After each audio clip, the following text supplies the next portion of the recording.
오늘 갈라디아서를 잠시 멈추고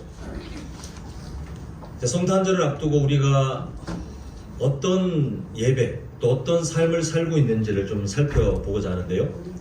성도님들 중에 그 스포츠에 관심이 없다 할지라도 축구하면 대충 한 11명 정도 되는 사람들이 막 공을 이리저리 몰고 다니고 상대방 골대 공을 넣으면 1점 따고 하는 그런 대략적인 느낌은 아실 것 같아요.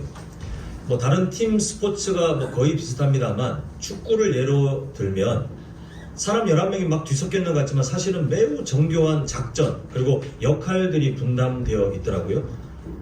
대략적으로 크게 보면 최전방에서 상대방 골대에 골을 넣어야 하는 공격수 진이 있고 또 제일 뒤에서 골키퍼와 함께 그 골대를 막아내야 되는 그런 수비수가 있고 또 공격수와 수비수를 연계하면서 중원을 도와주는 미드필더 진이 있습니다. 각각의 고유한 역할들이 있지만 동시에 너희들이 알아서 해 내영역은 내영역만 하고 너희들이 나머지는 책임져가 아니라 전체 그림을 보면서 서로 유기적으로 도와주면서 함께 연결되어 있을 때 그 팀이 가장 극대화된 능력을 나타내는 것을 보게 되는데요. 사복음서가 그렇게 구성되어 있습니다. 우리가 보는 사복음서는 같은 주제를 다루기도 하지만 때로는 고유한 어떤 강조점을 나타낼 때도 있어요. 예를 들어 예수님이 이 땅에 태어나시는 그 과정들을 복음서가 다 다루지 않습니다. 또 복음서가 똑같은 분량으로 다루지도 않습니다. 어떤 복음서는 자세하게 다루고 어떤 복음서는 아예 예수님의 탄생 자체를 거론조차 하지 않습니다. 대신 다른 걸 강조해서 보여줘요. 오늘 우리가 보는 요한복음이 그러한데요. 우리 한번 오늘 읽었던 본문 1장 14절의 상반절만 한번 보겠습니다. 자, 괄호에 있는 내용을 일단은 빼고 보면 말씀이 육신이 되어 우리 가운데 거하심에라고 하면서 지금 14절인데 앞에 1절부터 다 마찬가지예요. 요한복음을 보시면 1장을 보시면 예수님의 탄생의 탄자도 건드리지 않고 그냥 느닷없이 예수님이 어떤 분인지를 막 선언하고 계시는 것을 보게 됩니다. 일방적으로 선언하고 있어요. 일방적으로. 제가 자주 이걸 좀 언급하게 되는 것 같은데요. 요한복음 1장에서 거론하는 말씀은 우리가 아는 성경이 아니라 그랬습니다. 우리가 아는 설교 이런 게 아니라 그랬습니다. 그때 당시에 우주의 근본이 누굴지를 이 요한이 기록하면서 그분은 바로 예수님이다. 우주의 기초, 우주의 근본이 바로 예수님이다를 선언하고 그 신앙 고백으로 요한복음을 기술할 때에 그때 당시에 가장 통용되었던 헬라어 중에 그 의미를 담고 있는 로고스라고 하는 그 단어를 가져올 수밖에 없었어요. 왜냐하면 이해를 시켜야 되니까. 근데 그 로고스라는 말에 또 다른 의미가 말씀이다 보니 성경을 번역할 때 그 말씀이라는 사실 전체적인 의미로 보면 그렇긴 합니다만 그러나 오해하기 딱 좋다고 말씀드렸죠. 그래서 우리는 지금 괄호에 있는 것처럼 요한복음 1장을 읽을 때 말씀이라는 말이 나오면 의식적으로 우리가 알고 있는 성경이나 아니면 설교 이런 것을 오해하기 딱 좋기 때문에 일부러 원래 단어인 로고스로 바꿔 읽으시는 것이 훨씬 좋아요. 그래서 우리는 이 요한의 의도를 따라서 1장 14절 상반절을 좀 설명하면 우주의 근원 되시는 로고스께서 육신이 되어 우리 가운데 거하심에라고 말하고 있습니다. 그냥 말씀으로 아주 축약해서 우리가 이해할 것이 아니라 요한의 의도 그대로 우주의 기초 되시는 하나님, 그 하나님이 육신, 사람이 되어 우리 가운데 거하셨다, 함께 하셨다라고 하는데 이 사건을 바로 신학 용어로는 성육신, 하나님이 인간으로 낮아지셔서 오신, 우리가 지금 이제 기념하고 기억할 성탄절이 바로 여기에 해당됩니다. 자, 우리가 성도님들이 일상에서도 마찬가지인데 어떤 대상을 어떻게 이해하는지에 따라 우리의 생각, 우리의 언어, 우리의 행동이 완전히 달라져요. 그런 의미로 볼 때 당신에게 예수님은 어떠한 분입니까? 라는 질문은 정말 중요한 질문이 아닐 수 없습니다. 왜냐하면 그 질문에 어떤 대답을 하는지에 따라 또 그 질문의 의도처럼 예수님을 어떤 분으로 인식하는지에 따라서 그 사람의 생각도 달라지고요. 언어도 달라지고 행동도 달라지고 심지어 그 사람 인생 전체를 뛰어넘어 이후의 사후 세계까지 완전히 달라지는 것을 결정하는 질문이기 때문에 이 질문, 예수님은 당신에게 어떠한 분입니까? 라는 질문은 정말 중요합니다. 이 세상 사람들은, 어떤 사람들은요, 예수님을 허구의 존재로 생각합니다. 또 어떤 사람들은 예수님을 실제 했던 분으로 생각하긴 합니다만, 그러나 세계 4대 성인 아니면 좋은 말을 많이 한 선생, 요 정도로 생각합니다. 둘 다 오답이에요. 예수님 시대에도 마찬가지로 오답이 있었어요. 어떤 사람들은요, 예수님을 죽여야만 하는 존재, 눈의 가시처럼 죽이고 싶은 존재로 생각했던 사람들도 있었어요. 또 어떤 사람들은 예수님에 대해서 막 폭발적인 긍정적인 마음, 막 열광하면서 좋은 선생, 좋은 지도자, 좋은 치료자, 그래서 우리의 왕이 되어도 될 것 같은 그런 분으로 막 추앙하며 막 몰려다니면서 그렇게 예수님의 인기를 막 드높였던 그런 사람들도 있었습니다만 둘 다 오답이에요. 요한복음은 오답이 난무하는 이 세상 속에 예수님이 어떠한 분인지를 직접적으로 아주 직설적으로 그 정답을 말하면서 시작하는 복음서이기도 한데, 그래서 우리는 지금 보고 계시는 것처럼 말씀이 육신이 되어 우리 가운데 거하심에라고 하는 이 내용이 정말 중요하지 않을 수가 없습니다. 예수님이 누구신지를 함축적으로 담아 우리에게 말하고 있는데, 연약한 우리는 이 말이 갖고 있는 진짜 의미를 다 이해하지 못해요. 성도님 한번 상상해 보세요. 우주의 근원 되시는 로고스, 그분, 그 하나님이 육신이 되어 우리 가운데 함께 하려고 오셨다. 체감이 되십니까? 그 의미가? 사실 이 의미 자체를 진짜 완벽하게 체감한다면 우리의 감정이 견디지 못할 만큼 엄청난 감동으로 터져나와야 될 거고, 믿어지지 않는 그 엄청난 사건에 대해서 우리가 다 덜덜덜 떨고 있어야 될지도 모르겠어요. 그런데 사실 제가 봐도 그런 분 한 분도 안 계세요. 저도 이렇게 설명하고 있지만 그 정도의 체감은 사실 잘 안 됩니다. 왜냐하면 연약해서 그래요. 우리가 그걸 다 이해하지 못해요.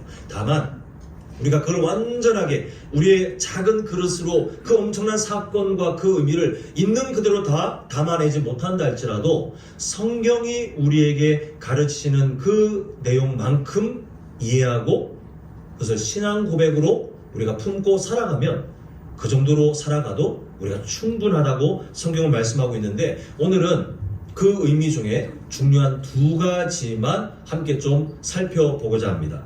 자, 먼저 요한복음 1장 14절을 통해 중요한 질문을 다시 한번 던져봐야 되겠는데요. 우주의 근본이신 하나님께서는 왜 굳이 피조물인 사람이 되어 우리 가운데 함께 하셨을까요? 지금 보고 계시는 이 14절 상반절을 질문으로 바꾼 겁니다. 우주의 근본 되신 하나님이 왜 굳이 피조물인 사람이 되어서 우리에게 다가와 함께 계시는 걸까요? 자, 첫 번째입니다. 저를 따라합니다. 우리를 행복한 사람으로 바꾸시려고. 예, 우리 신명기 33장 29절 상반절 함께 읽겠습니다. 자, 시작. 이스라엘이여, 너는 행복한 사람이로다.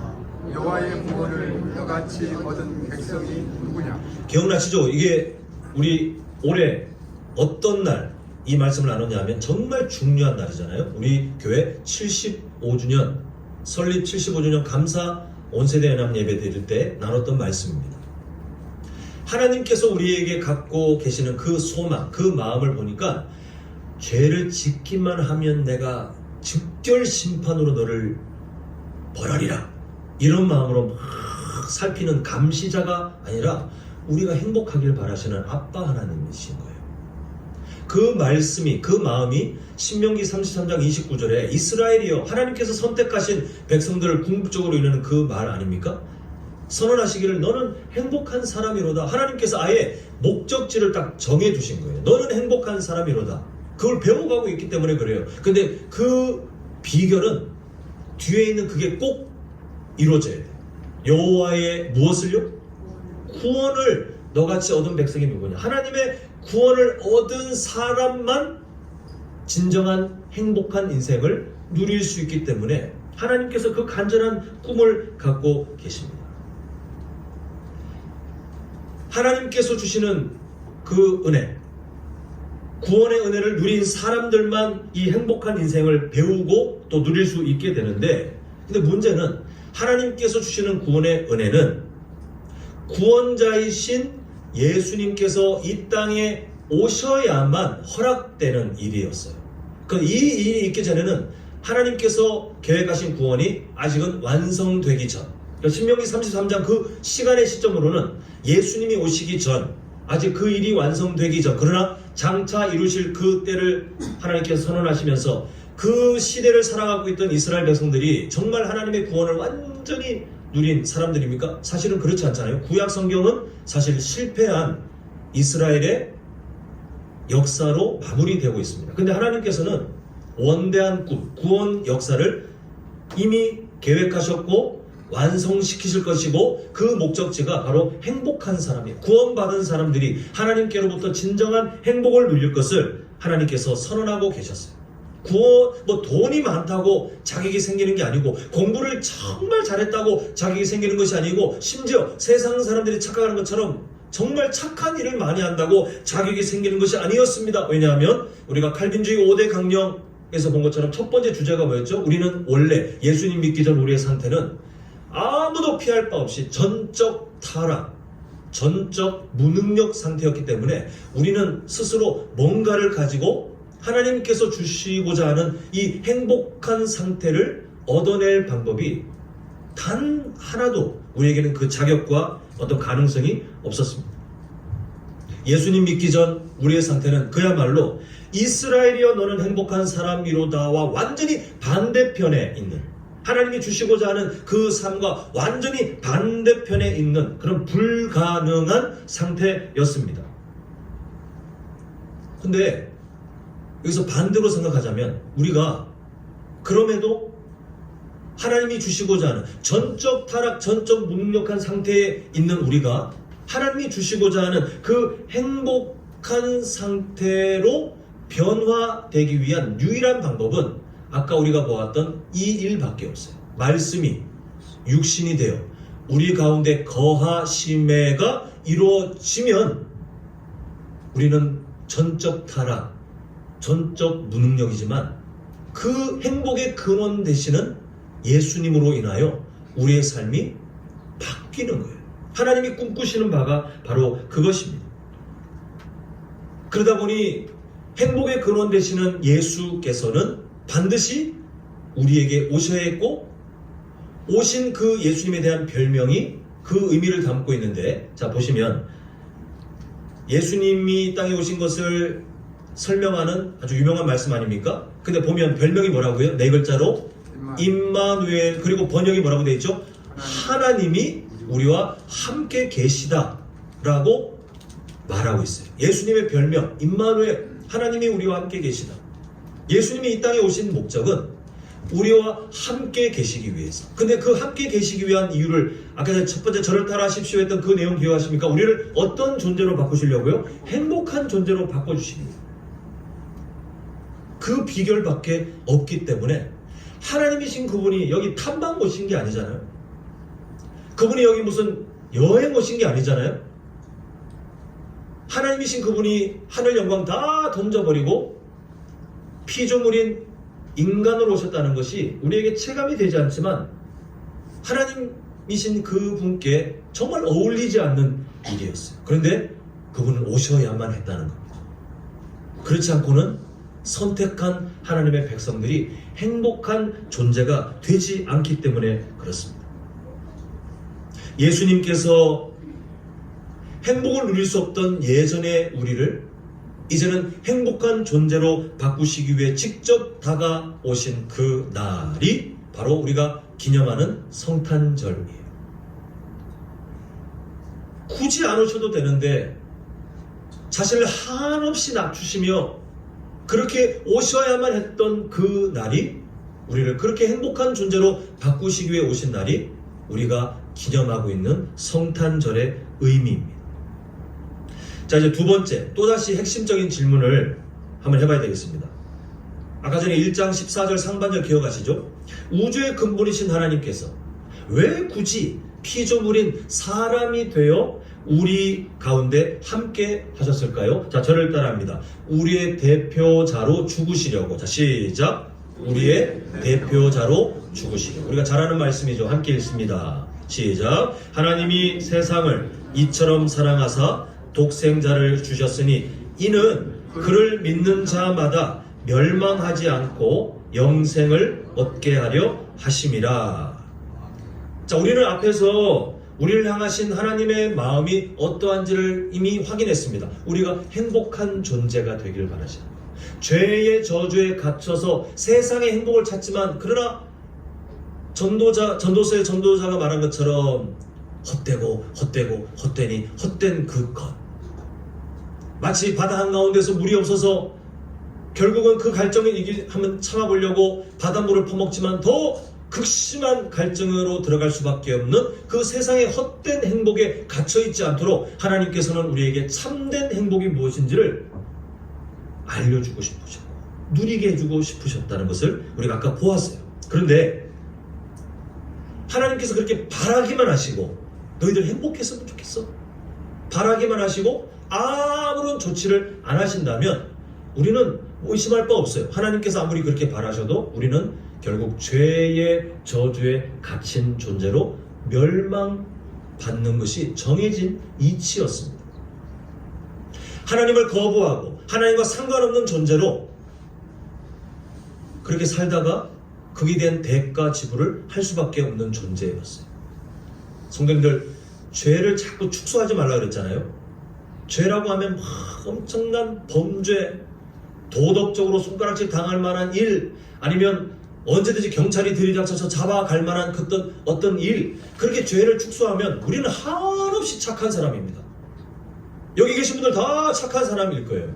예수님이 필요 없는 존재가 됩니다. 그런데 죄는 그게 아니잖아요. 하나님을 하나님으로 인정하지 않는 삶, 근본적으로 하나님과 관계가 끊어져 있는 삶, 그럼에도 그 하나님을 필요로 하지 않고 자신의 상태를 깨닫지 못하는 그 무능력, 그게 성경이 말하는 죄 아닙니까? 우리가 예수님 믿기 전 우리의 상태가 그러하다고 성경이 말씀하고 있는데, 하나님께서 너희들 행복했으면 좋겠어, 마음에 바램만 있고 아무것도 하나 하지 않으셨다면 우리는 그 상태에 대한 대가 지불로 결국은 영원한 멸망 가운데 갇혀 있을 수밖에 없었을 것입니다. 그런데 하나님께서 하신 그 일이 뭐냐면, 지금 보고 계시는 세상을 이처럼 사랑하사, 그 다음에 뭘 하셨다고요? 독생자를 주셨으니를 하셨다는 거예요. 하나님께서 그냥 바램만 갖고 너희들 행복했으면 좋겠어, 그리고 아무것도 안 하고 뒷짐지고 계신 분이 아니라 그 일을 이루시려고 하신 일이 보니까 독생자를 주셨다는데, 이것은 고상한 말이 아니라 매우 끔찍한 일이 이 안에 포함되어 있습니다. 우리 함께 이사야 53장 5절을 보겠습니다. 보면, 그가 찔림은 우리의 뭐 때문이요? 허물.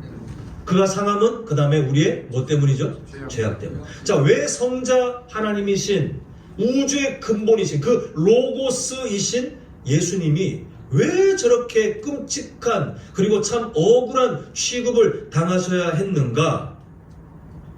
왜 그분은, 여기 네 가지 말이 나오죠. 찔리고 상하고 징계를 받고 채찍에 맞고, 우리 대신 왜 그런 일을 당하셔야 했는가? 왜 그런 최악의 선택을, 그 끔찍한 선택을 기꺼이 하셔야만 했는가? 그것은 지금 보고 계시는 5절 하반절 때문에 그래요. 우리에게 뭘 주시려고요? 우리가 평화를 누리는 삶이 되도록, 또 우리에게 뭘 주시려고요? 우리가 낫는, 회복되는 나음을 받도록 하시기 위해서. 근데 이 일은 그냥 얼렁뚱땅, 야 그렇게 됐다 박수 하고 끝날 일이 아니라, 아까 전에 제가 두 번째로 따라하십시오 했던 것처럼 예수님이 이 일을 이루시기 위해서 반드시 거쳐야 할 일은 바로 우리의 대표자로 죽으셔야만 했어요. 죄의 시작이 인간의 대표였던 아담 때문에 되었고, 우리가 그 영향 아래 있다면 똑같은 법칙에 의해서 죄의 문제를 해결하는 것도 우리의 대표자의 뭔가를 통해서 해야 되는데, 그 대표자가 우리가 전혀 다른 존재로 온다면 대표자의 자격이 없잖아요. 그 예수님은 오늘 본문인 요한복음 1장 14절 상반절 기억하시죠? 말씀이 뭐가 되었다 그랬죠? 육신이 되어가 그냥 우리에게 어떤 멋진 신비로운 이미지를 주시기 위해서 인간으로 오신 것이 아니라 그렇게 오실 수밖에 없는, 우리를 위해 죽으셔야 되는데, 우리의 대표자로 죽으셔야 되는데, 그러려면 진짜 우리가 되셔야만 했다는 것. 그것 때문에 그분은 하나님이시라는 영광을 다 버리고 인간 자체가 되셨어요.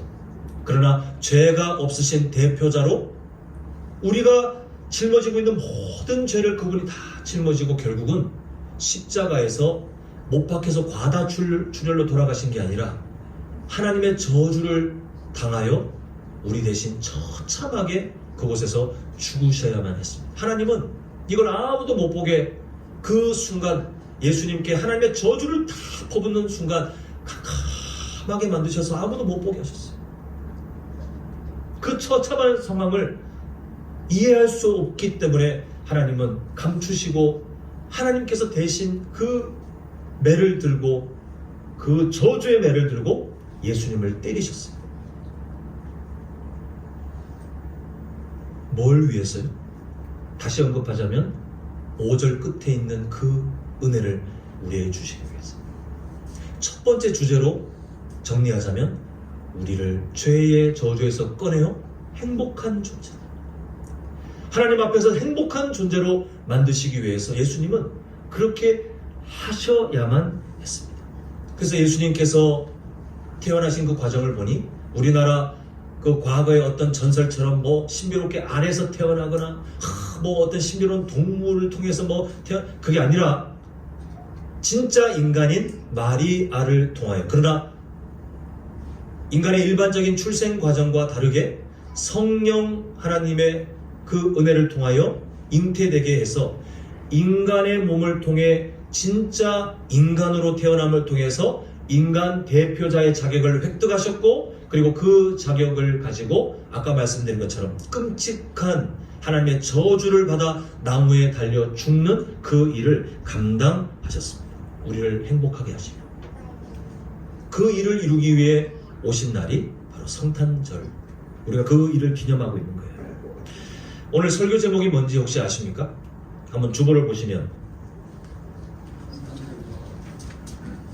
성탄절마다 뭘 꿈꾼다고요? 자, 부흥은 제가 진짜 아마 성도님들 귀에 딱지가 않도록 앞으로도 더 강조할 것 같은데, 왜냐하면 한국교회에 너무나도 틀린 그런 의미로 오해하고 있는 단어이기 때문에, 부흥은 교회 재정이 많아지거나 교회 건물이 커지거나 교회에 사람들이 많아지는 의미가 아니라 그랬습니다. 성경이 다루고 있는 부흥의 단어는 잘못된 것을 바로 세우는 거예요. 하나님의 마음에서 떠난 것을 다시 하나님의 마음에 맞게 바꾸는 것이 부흥이에요.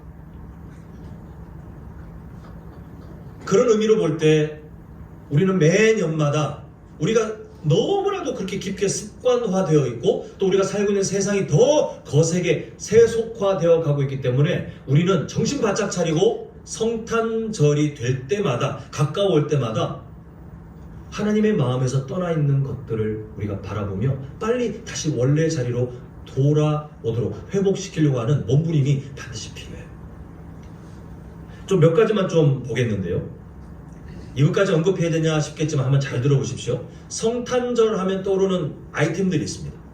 제가 마트에 이렇게 그 장보러 같이 가족들하고 가보면 이제 12월쯤 되면 항상 그때만 등장하는 판매 물품이 있어요. 지금 보고 계시는 뭐죠? 트리와 관련돼서, 그리고 그게 장식물들 이런 것들이 막 있어요.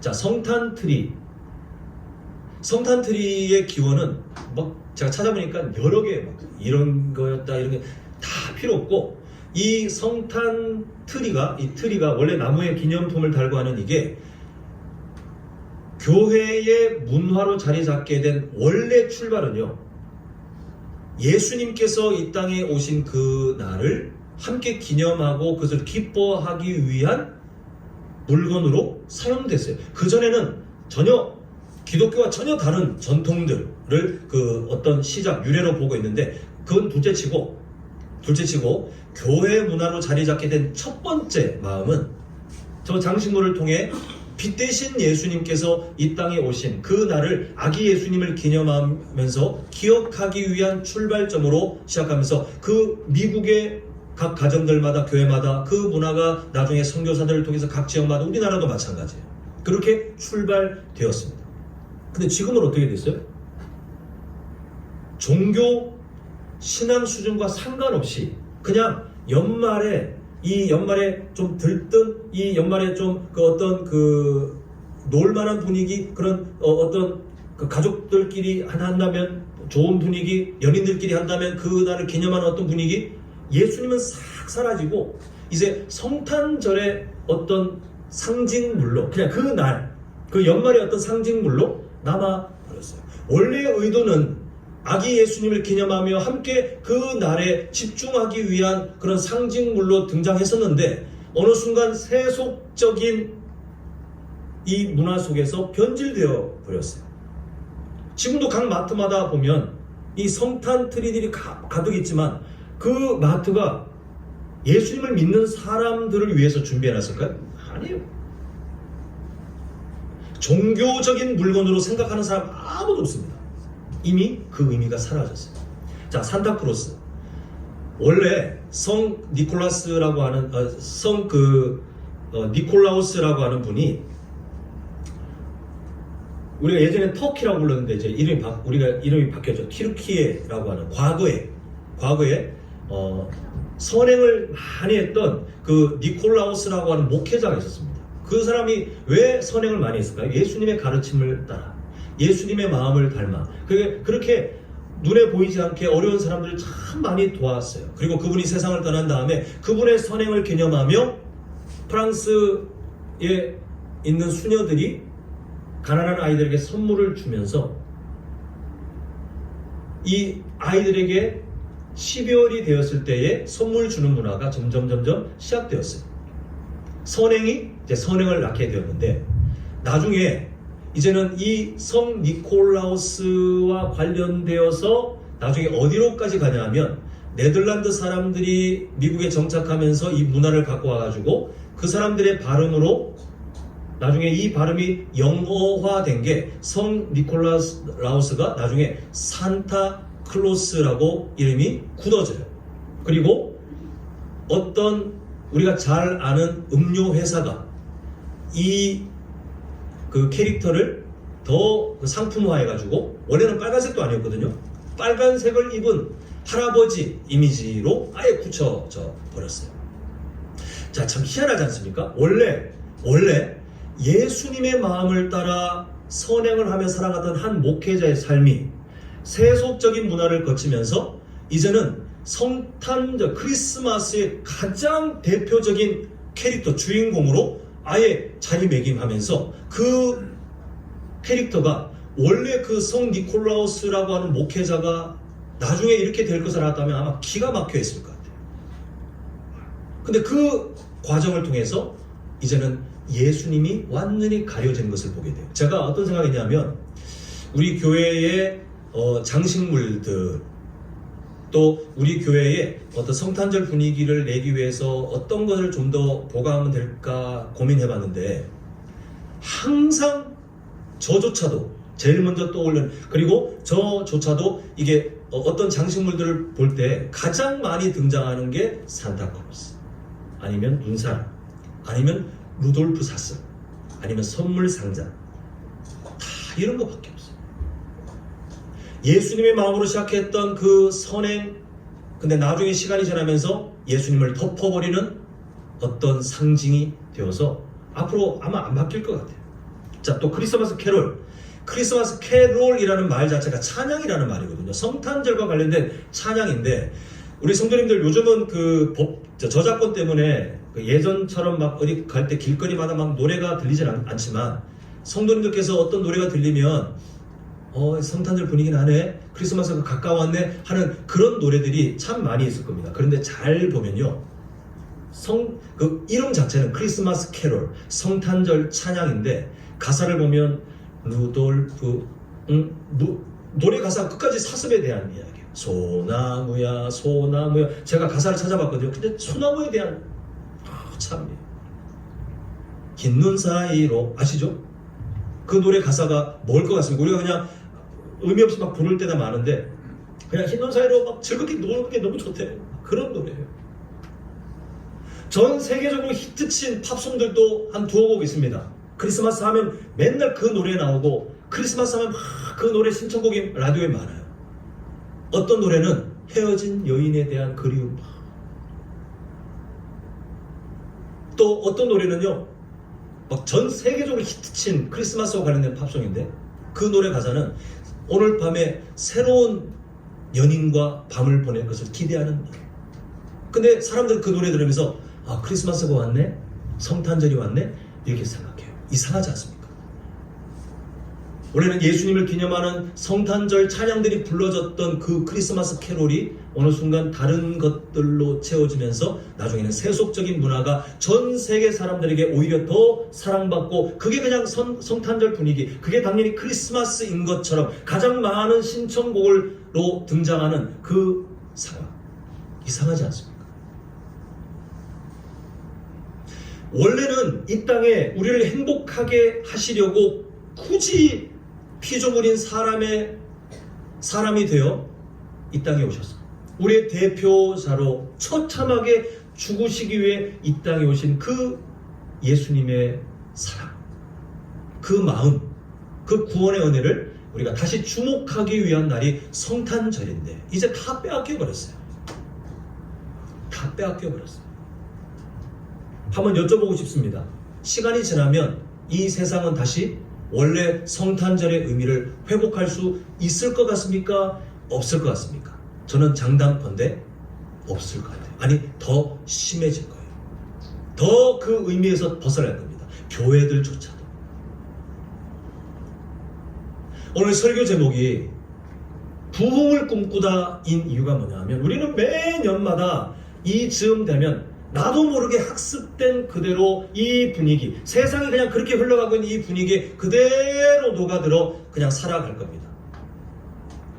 그냥 아무 의미 없이 살아가면 우리 그냥 그렇게 휩쓸려 살아가게 돼요. 그리고 우리 부모들이, 우리 할아버지 할머니들이 그렇게 그냥 세속적으로 바뀌어진 성탄절 이 분위기, 세속적인 문화에 그냥 원래 그랬으니까, 원래 그렇게 의미가 이미 바뀌어버린 것이 당연화되어 있기 때문에 여기 익숙한 채로 또 그런 가정, 그런 주일학교를 우리가 만약 만든다면, 그렇게 안 하고 계시는 게 알고 있지만 그냥 예를 들어 그렇게 만드신다면요, 세속적인 성탄절에 젖어든 주일학교 아이들이 나중에 세속적인 성탄절에 더 심화되는 청소년, 청년, 장년이 되어서 분주하게 막 교회에서는 뭐 성탄절 가까이 되면 뭘 행사를 하고 뭘 준비하고 할 수 있겠지만 그 12월 한 달이 지나가는 동안 나를 위해, 나를 행복하게 하기 위해서 나의 대표자로 죽으시기 위해 이 땅에 오신 예수님은 새까맣게 잊어버려요.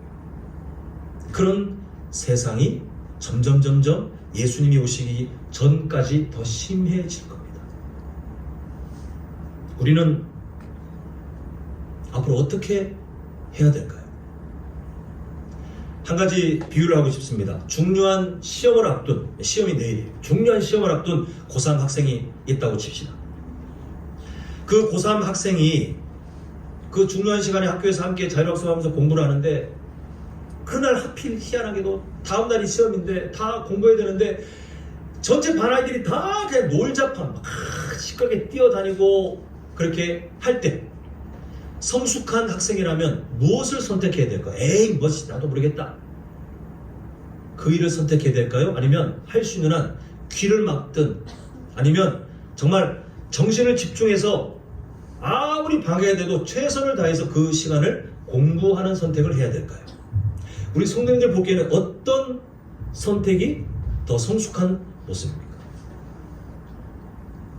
다 그냥 놀자판이어도 그 중요한 날을 준비하며 휴지로 귀를 틀어막고 정말 힘들지만 그럼에도 자신이 학생으로서의 그 삶을 살아내려고 하는 모습이 성숙한 학생일 거고, 그런 학생이 다음 중요한 시험을 놀고 있는 아이들보다 좀 더 의미 있게, 좀 더 좋게 준비할 겁니다.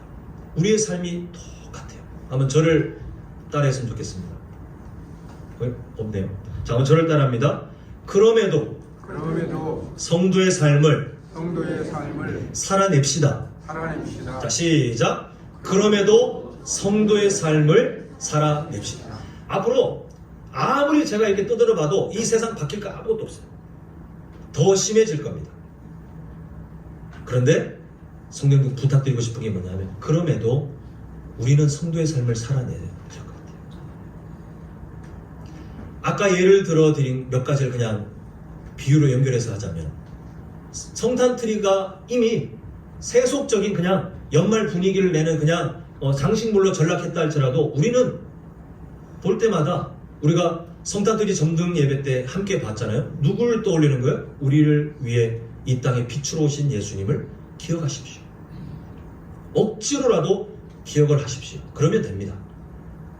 산타크로스가 떠올려지고, 그 산타크로스가 사실 크리스마스의 실제 주인공처럼 이 세상은 생각하고 온갖 문화에서 온갖 그 물품에서 등장한다 할지라도, 성도님들은 처음에 예수님의 마음을 따라 12월마다 선행을 베풀었던 그 성 니콜라우스라는 목회자의 삶을 기억하셔서 연약한 사람들에게 도움이 되는 인생을 사십시오. 이 세상에 크리스마스 캐롤이라고 하지만 다 예수님과 상관없는 노래들이 그냥 원래 크리스마스와 관련된 것인 것처럼 이미 그 문화를 다 잠식한 세상이지만, 성도님들은 예수님의 이 땅에 오신 것을 기념하고 감사하는 찬양을 더 들으시고 더 고백하십시오. 더 나아가 이 성탄절의 분주한 그런 상황 속에 예수님이 왜 이 땅에 오셨는지 우리가 함께 두 가지 이유로 추려서 보았잖아요. 아, 나를 행복하게 하시려고 오셨구나. 나의 대표자로 죽으셔야만 했기 때문에 굳이 그분이, 그 하나님이 우주의 근본이신 로고스께서 사람으로 오셔야만 했구나. 그래서 나와 함께 계시구나. 임마누엘 하나님이 되셔서 나에게 행복의 근원이 되시는구나. 이 사실을 기억하시면서 성탄절을 성탄절답게 보내시려고 몸부림치시면 됩니다. 잘 안 되실 거예요. 왜냐하면 안 하셔도 먹고 사는데 문제가 없는 일처럼 보이기 때문에 그래요. 잘 안 되실 거예요. 그런데 성도님, 그럼에도 성도님들 유혹하는 세속적인 문화들이 온 사방을 덮치고, 뭐 그렇게까지 성탄절을 이런 유혹들이 넘친다 할지라도, 그리고 기억하기 위해서 내가 수고해야 한다 할지라도, 그럼에도 성도의 삶을 살아내셨으면 좋겠어요. 그게 건강한 성도, 건강한 교회가 성탄절을 준비하고 그 삶을 하나님께 올려드리는 유일한 비결입니다. 이제 며칠 남지 않았습니다. 우리 성탄절 앞두고 성도님들의 마음을, 진정한 부흥이 하나님의 마음에서 떠나 있는 우리의 습관들, 우리의 가치관, 우리 가정의 문화, 우리 교회의 문화가 있다면 부흥을 꿈꿔야 돼요. 진정한 하나님의 마음이 기뻐하시는 자리로 회복되어가는 우리 모두가 되시길, 그래서 하나님을 기쁘시게 하고 이 땅에 오신 그 예수님이 진짜 존중받는 그런 성탄절이 될 수 있기를 간절히 소망합니다.